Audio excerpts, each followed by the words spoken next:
Hej, jeg hedder Benny. Jamen, min intention om at deltage i det her processeminar, det var, at jeg gerne ville lære at kanalisere, og gerne ville kunne bringe nogle andre energier og identiteter igennem, som kunne hjælpe andre, og jeg vil gerne hjælpe andre ved at lære at kanalisere, så de kunne få noget hjælp i deres tilværelse og deres liv.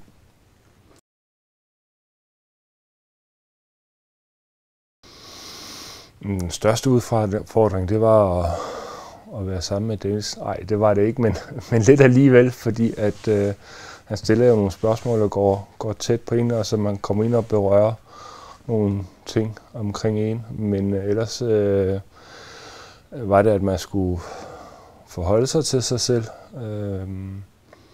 og man skulle gå dybt i sig selv.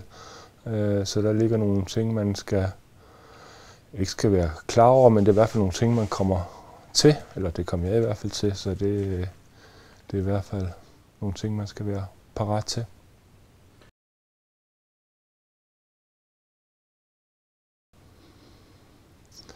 Jamen, hvordan har det påvirket mig? Det har påvirket mig på den måde, at jeg hele tiden vidste, at jeg har haft noget at skulle arbejde med.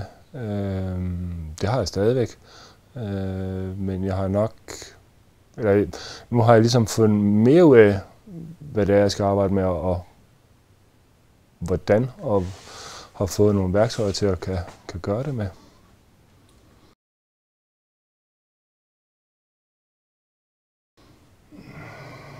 Jamen, min udvikling vil jeg fortsætte ved at bruge de værktøjer, jeg har fået, og stadigvæk søge efter nye udfordringer inden for at lære at kanalisere.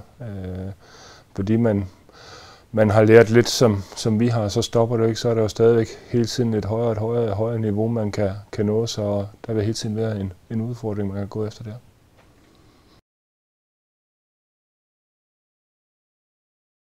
Ja, klart. Det kan jeg godt.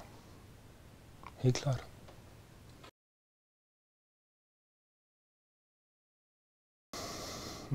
Ja, men det har jeg. Det gode råd, jeg kan give, det er, at man skal klø på. Selvom man synes, det er svært, og man ikke har lyst til at kigge på nogle ting og noget, så skal man blive ved, fordi du kommer ikke videre, hvis ikke du kigger på det. Så når først du synes, at nu gider du ikke mere, og du ikke har lyst til det mere, det kan man selvfølgelig sagtens vælge at gøre, men hvis man gør det, så kommer man ikke videre. Så når du synes, det er hårdt og svært, det er der, du udvikler dig, så fortsæt.